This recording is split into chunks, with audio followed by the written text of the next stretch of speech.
Hey friends, today we are talking TSP. Should you stay or should you go? The TSP puts out an infographic giving you 7 questions you should ask the financial provider you're going to. We're going to go through those questions today, and we're also going to have 3 questions that you need to ask the TSP before you stay. All about the TSP today, coming up next. Hey, so my name is Mel Stubbs. I'm here on behalf of Retirement Benefits Institute, and we are talking TSP. The TSP has put out a new infographic, and we're going to go over it today. Here's what it says.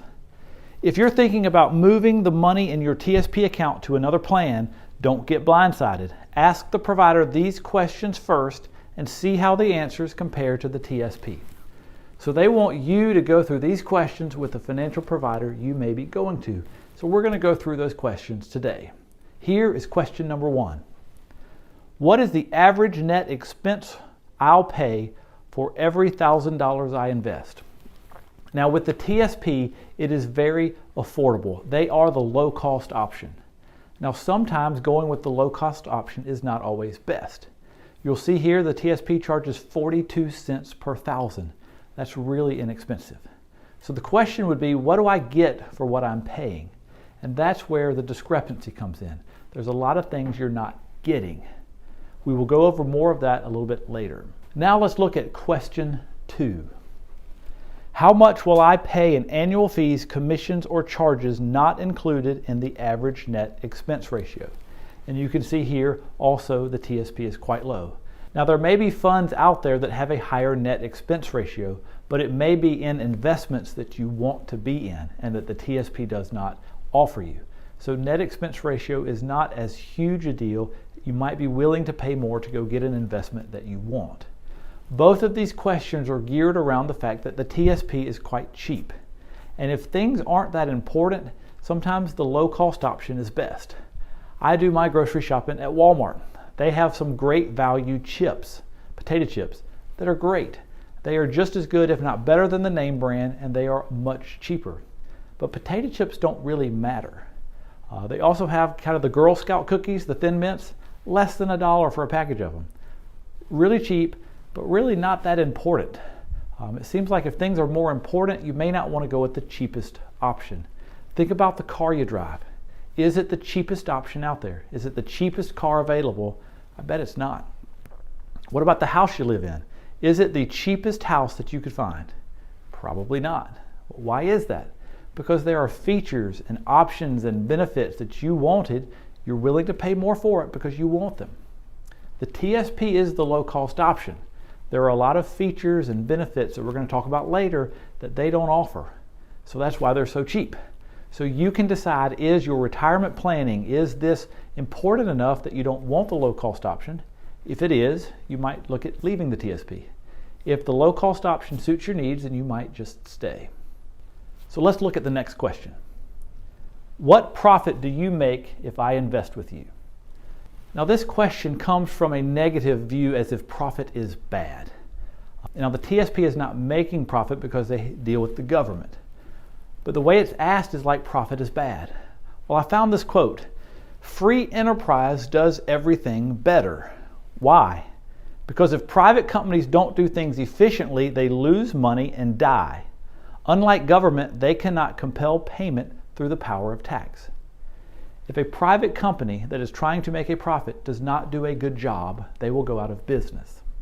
So TSP is basically saying when you leave TSP and you're going to a private financial service company, they're just out there to make a profit. But private businesses know that they have to do things right. They have to do things to keep their customers happy, or else customers will leave. So the question comes from a negative angle, and I don't think it needs to. Just think about your oil repairman. Do you want him to make a profit? Of course you do. Well, why is that? Well, the next time in 3 or 4 months you need your oil changed, you want them to be there. And if they're not making a profit, they're not going to be there. So I don't think this question is phrased the best. Let's move on to the next question. Question number 4. Do you have a responsibility, a fiduciary obligation to put my interests ahead of your own? So the person you're going to leave the TSP for, are they a fiduciary? You do want this question to be answered with a yes. You want to work with a fiduciary because a fiduciary puts your interests first. Now, if you answer this question no, you would be working with someone from an insurance company that only has a few products and they are an agent of that company and they don't have to put your interests first. So an example of a fiduciary would be a registered investment advisor. Basically, the TSP is a fiduciary because they manage the 5 funds in the TSP to your benefit. But let me phrase the definition of fiduciary a little bit differently. Somebody that gives advice that's in your best interest. They show you options that are in your best interest. They answer your questions with answers that are in your best interest. If you define it that way, then the TSP doesn't do all that. They manage the fund in the participant's best interest, yes, but they don't answer your questions. They don't call you with advice, with recommendations. They don't do that part of it. So do keep that in mind. Next question. Will your plan protect my retirement funds from creditors? This is an important question. Keep in mind that the IRS, you can't have any protection from them. So whether you're in the TSP or an IRA, the IRS comes after you, they can come after you. But besides that, the TSP has an unlimited protection against creditors. So let's say you're filing bankruptcy and creditors are coming after you. They can't come after your TSP account no matter how big the account is. Now on the IRA side, federally, it does have provisions similar. They do have a limit though. So the limit with an IRA is $1,362,800. So if your TSP amount is less than $1.3 million, then you're fully covered. And the vast majority of TSP participants, their account balances are less than $1.3 million. So if you move your money out into an IRA, it's less than $1.3 million, you're fully protected. That's important. Question number 6. When I'm ready to retire, can you set up a series of scheduled withdrawals so I can receive income without giving up control of my account? This is important. You do want the question to be yes. If the question is answered no, then here's what you did. You got an immediate annuity where you turn over money to an insurance company and they agree to pay you a payment for the rest of your life. When you do that, you give up control of the money you gave them. So for instance, let's say you give the insurance company $400,000. In turn, they're going to give you $2,000 a month for the rest of your life. The $400,000 you gave up, you have lost control. You can't dip into it. You can't go get that money. You've kind of given it up. And so that is something you want to think about. Now, would you want to do that with all of your money? Absolutely not. Is it okay to do it with some of your money? Possibly. But what they are phrasing the question as is this is a bad thing and you shouldn't do it. So the ironic thing is if you look at your annual statement from TSP, over on the right-hand side, you'll see here's the payment that you could annuitize your entire account. You could give up control of your entire TSP and get this payment monthly. So I find it ironic that they ask the question if it's a bad thing, but at the same time TSP is giving you that option. It's just interesting. A lot of these questions, there are some gray area. There's not a yes or no, either 100% yes you do it or 0% no you don't do it. You obviously don't want to lock up all of your money where you can't touch it. That would be bad. Can you do it to a small percentage of it? Possibly, if it fits your planning needs. So don't look at it as all or nothing. There is gray area. Let's look at question number 7. Can I change my investments or take withdrawals without being subject to surrender fees or back-end charges? Now this question is not specific enough to be complete. Basically they're saying you want to be able to access your money without paying any fees. And that's true. But do you need to access all of your money that way? Possibly not. If you think about a checking account compared to a CD, your checking account is fully liquid. You can access it at any time, but you will earn next to nothing.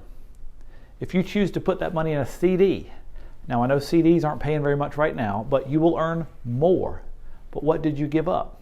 You gave up accessing some of that money without a penalty. There are certain times you can access it, but other times there might be a penalty. So does that mean you should never get a CD? No, it just means you shouldn't use all of your money and put it in that. There are investments out there, kind of like a fixed indexed annuity, where there are limitations to when you can get all of your money. You just want to make sure you have other money that you can access at any time. So any expenses, any monthly withdrawals you need, any rainy days or emergencies you need to have money set aside for that. If you're a conservative investor, it's hard to earn a lot of money right now. So some of your options that earn more may cause your money to be off limits for a while, where you can only access some of it. That is okay for some of your money. It is not okay for all of your money.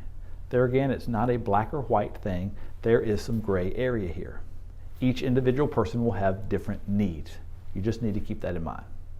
So that finishes up the 7 questions that the TSP wants you to answer. If you'll notice a theme, it is they are the low cost option. They don't charge very much. Why would you want to leave? We're so cheap. But here's the thing. When in life is the cheapest option the best? If things don't really matter, then the cheapest option can work. But if things are really important, usually the cheapest option is not best. Are there any men out there that have booked a hotel room when you go on vacation for you and your wife? You went with the low cost option. When you pull up at the hotel and your wife sees it, she is not happy. Anybody done that? I have. Well, what's the problem? There are benefits and features that my wife wants in a hotel room that the low cost option doesn't provide. It doesn't matter how cheap it is, my wife's not going to stay there. Low cost is not everything. So let's look at some of the features and benefits that the TSP is not providing for you. And if these are a big deal to you, then you may want to leave the TSP. So let's look at the first question that you need to ask the TSP. Can I get ongoing financial planning support along with the management of my assets? Are they going to help me with ongoing financial planning? Are they going to do a financial plan for you that shows the income coming in, the expenses going out, your money that you have, or it shows you on paper that your money is going to last you? You have enough. Do they show you that? No, they don't. Do they help you figure out Social Security? If you turn on Social Security at 62, it's much different than if you wait till 70. Which way is best for you in your situation? Does the TSP help you with that? No. Federal employees, when you retire, you have great health care. Do you need to get Medicare? Well, maybe, maybe not. Do they talk you through that and help you with that? No, they don't. All they do is manage those 5 funds for you. There are a lot of other planning things that you don't even know that you need, and the TSP doesn't help you with that. You've heard the quote, you don't know what you don't know. And that's the thing. There's lots of things that you're not aware of that you need help with. And the TSP will never call you and offer any advice or guidance on anything. This is a huge difference. And a lot of people find that it's worth paying extra to get this type of service. Let's look at the next question. Are you able to maximize tax planning strategies? Inside the TSP, can you maximize tax planning strategies? The answer is no. And there's 2 examples of this. The first tax planning strategy the TSP doesn't let you do is when you take withdrawals. So when you take withdrawals from the TSP, there's a mandatory 20% tax withholding. So regardless of what tax bracket you're in or what taxes you will owe, you have to take out 20%. What if you're only in the 10% tax bracket? Then you're going to get a big refund 8 months from now, but you have to take out the 20%. What a lot of people like to do is the strategy of, I want to take my withdrawal now, so give me my $10,000 now. I'm not going to pay taxes till next April. I want to hold my money as long as I can, pay the IRS at the last possible second. Let me earn money on this money for the next 8 months, and then I'll pay them. Well, this strategy you can't do in the TSP, and it can be an important strategy. The second tax planning strategy that the TSP doesn't let you do concerns Roth converting. Now, we just recently did a video on the one thing the TSP still doesn't let you do, all about Roth converting, so go check that out. But basically, Roth converting is taking traditional money in your TSP and moving it to Roth. Now, the vast majority of you out there have traditional balances. Most all of your money is in traditional. And that means you're going to pay taxes one day, whatever that rate happens to be. Do you think tax rates are going to go up? A lot of people do. Take a look at this chart. This is the highest tax bracket in the United States year by year. When is the worst it ever was? If you'll look, 1944-45, it was 94%. Top bracket, 94%. That is absolutely crazy. If you'll look through the 1970s, you'll see the highest bracket was 70%. During the Obama years, it was 39.6. Under Trump, it has dropped to 37. So just looking at the chart, you can see historically, we are at low tax rates right now. If it moves back to historical norms, taxes are going up. If taxes go up and you have a large traditional balance, it's not good for you because you're going to pay taxes whenever you take the money out. It may be 10 years from now you start taking withdrawals. That's when you're going to pay the taxes. And if the taxes are nasty then, it makes a big difference. So can you pay off some of the taxes now and move it to Roth? Not inside the TSP. So there's a systematic shift of I want to move $50,000 this year to Roth, pay my taxes. I want to move $50,000 next year, $50,000 next year. And slowly but surely, you shift money over, managing your taxes, paying it at rates that you deem to be better. This is a huge deal, and if you have a large TSP, this is a big deal for you. I always tell people, if you don't have money, then you got a money problem. If you do have money, you have a tax problem.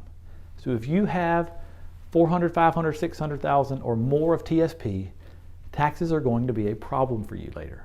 And really large TSPs, if taxes go up a lot, it can be $150,000, $200,000 penalty to you because you pay taxes at a much higher rate. This is a huge deal, and for some people it's a deal breaker. It is the reason they leave, is to be able to take advantage of this.